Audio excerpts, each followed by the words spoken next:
샬롬 반갑습니다. 1월 8일 월요일 새벽 하나님께 올려드립니다. 함께 찬송가 428장 부르십니다.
내게 비춰주시옵소서.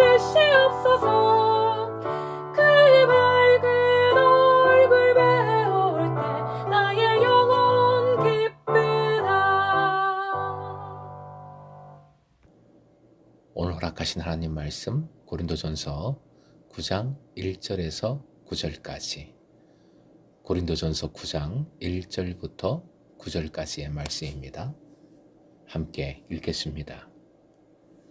내가 자유인이 아니냐 사도가 아니냐 예수 우리 주를 보지 못하였느냐 주 안에서 행한 나의 일이 너희가 아니냐 다른 사람들에게는 내가 사도가 아닐지라도 너희에게는 사도이니 나의 사도됨을 주 안에서 인친 것이 너희라. 나를 비판하는 자들에게 변명할 것이 이것이니 우리가 먹고 마실 권리가 없겠느냐 우리가 다른 사도들과 주의 형제들과 계바와 같이 믿음의 자매된 아내를 데리고 다닐 권리가 없겠느냐 오직 나와 바나바만 일하지 아니할 권리가 없겠느냐 누가 자기 비용으로 군 복무를 하겠느냐 누가 포도를 심고 그 열매를 먹지 않겠느냐 누가 양떼를 기르고 그 양떼의 젖을 먹지 않겠느냐 내가 사람의 예대로 이것을 말하느냐 율법도 이것을 말하지 아니하느냐 모세 율법에 곡식을 밟아 떠는 소에게 망을 씌우지 말라 기록하였으니 하나님께서 어찌 소들을 위하여 염려하심이냐. 오늘의 기도 제목 비판하는 자가 아니라 사랑으로 품는 자 되게 하소서. 비판하는 자가 아니라 사랑으로 품는 자 되게 하소서. 바울 사도는 8장에서 말한 공동체 안에서의 자유와 사랑의 관계를 9장에서는 사도로서 복음 증거자로서 자신에게 직접 적용시키고 있습니다. 그래서 본문은 모든 말씀이 1인칭으로 되어 있지요. 사실 자기 자신에 대하여 말한다는 것은 쉽지 않은 일이지요. 자칫 자기 자랑이나 합리화처럼 보일 수 있고 실제 그런 위험이 스스로 있을 수 있습니다. 하지만 바울 사도는 예수 그리스도의 제자요 사도로서 하나님과 말씀 앞에 한 점 부끄럼도 없음을 명백히 보여주고 있습니다.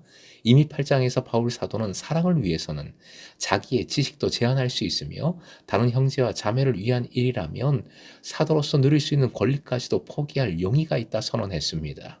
본문에서는 많은 질문을 통해 이는 바울 대적자들의 비난을 질문으로 바꾸어 제기하고 있는 것으로 보이는데 이런 질문들을 통해 바울 자신은 누구보다 정당한 사도권을 지니고 있으나 복음을 더 효과적으로 증거하기 위해서 자신은 사도로서 누려야 할 권리조차 유보하고 포기했음을 천명하고 있습니다. 실제 바울 사도는 교회를 통해 사도로서 부양받을 수 있는 권리를 거절했고 자기 스스로 생계를 유지하면서 선교 사역을 감당했습니다. 그러나 놀랍게도 바울의 적대자들은 본문에 바울을 비판하는 자들이라 되어 있는데 그런 적대자들은 오히려 바울이 사도가 아니기 때문에 마땅히 받을 것에 엄두를 내지 못하고 있다라고 비난을 한 듯합니다. 1절 바울은 긍정을 요구하는 부정문으로 된 질문을 4번씩이나 연속적으로 퍼붓고 있습니다. 특히 네 번째 질문은 바울 사도가 음란하고 타락한 도시였던 고린도라는 이방 도시에 예수 그리스도의 복음을 전하여 하나님의 교회가 세워졌다는 사실을 말합니다. 이 자체가 바울 사도가 그리스도 예수의 사도라는 사실을 증거하는 구체적인 표지가 됩니다.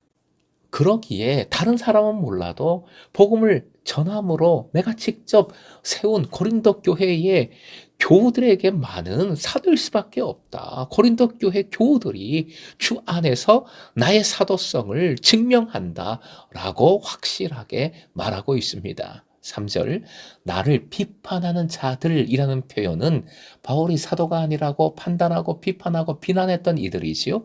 그들에게 변명할 것이 이것이라 합니다. 변명이란 본래 오해와 비난을 받을 때 그것에 대한 법정적인 자기 해명을 뜻하는 것으로서 고대 헬라 세계의 문필가들이 흔히 사용했던 단어였습니다. 바울 사도는 자기 자신의 사도성과 사도로서 그가 지닌 권리에 대해 본격적으로 이야기할 것임을 잘 보여줍니다. 이어지는 말씀에 폭풍 치듯 계속 몰아치듯 제기되는 질문들을 통하여 바울 사도는 비난하는 자들, 비판하는 자들에게 사도적 권위를 분명히 하며 누릴 권리와 자유를 유보하고 사도로서의 사명을 온전히 감당했음을 역설합니다. 특히 바울 사도는 일반적인 예와 더불어 9절, 구약의 말씀을 인용하여 당연한 사도적 권리를 이야기합니다. 모세율법인 신명기 25장 4절에 나오는 곡식을 밟아 떠는 소에게 망을 씌우지 말라라는 말씀을 인용합니다. 하나님의 사랑이 짐승에게까지 미치는 계명임을 보여줍니다. 한낱 짐승에 불과한 소도 탈곡을 하면서 떨어진 곡식을 먹게 해줌으로써 그 수고한 것과 배고픔을 채워준다는 것입니다. 바울은 이 말씀이 단순히 소를 위한 말씀이 아니라 언제 어느 곳에서든 주님의 말씀을 증거하고 가르치는 사도들을 위한 계명임을, 즉 모든 복음 사역자, 말씀 사역자들을 위한 것임을 말해줍니다. 예수님은 제자들을 둘씩 내보내시면서 그들에게 돈이나 먹을 것이나 가방을 가지고 가지 말라 명하셨지요.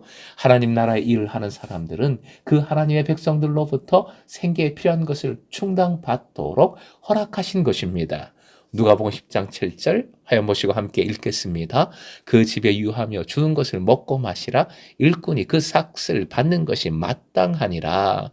복음을 증거하는 사역자들은 자신에게 필요한 생계비에 대한 염려 없이 전적으로 말씀 증거하는 것과 가르치는 일에 전념할 수 있어야 함을 말씀해 주신 겁니다. 그리고 동시에 말씀을 받는 이들은 자신에게 말씀을 증거해 주는 이들을 재정적으로 지원해서 그들로 하여금 매일의 삶에 궁핍하지 않도록 해야 함도 명하신 것이지요.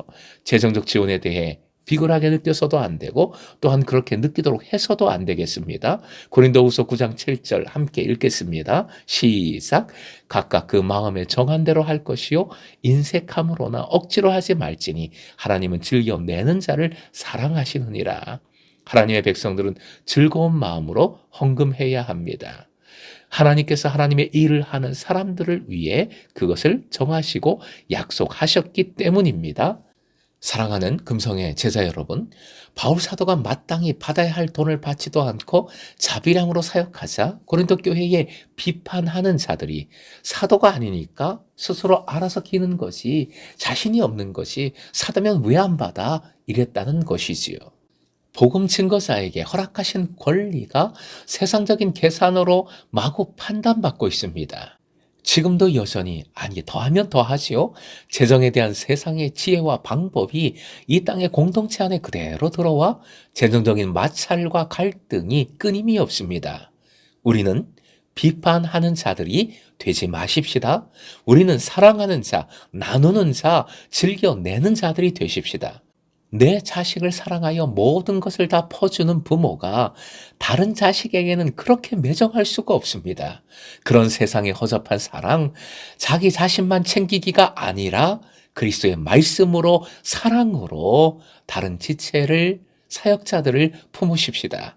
소에게 망을 씌우지 말라고 하신 하나님의 마음으로 그들을 품을 때 참된 복음이 여러분을 통해 드러나고 무엇보다 공동체가 굳건하게 세워지는 그 은혜가 넘쳐날 수 있기를 주님의 이름으로 축원드립니다.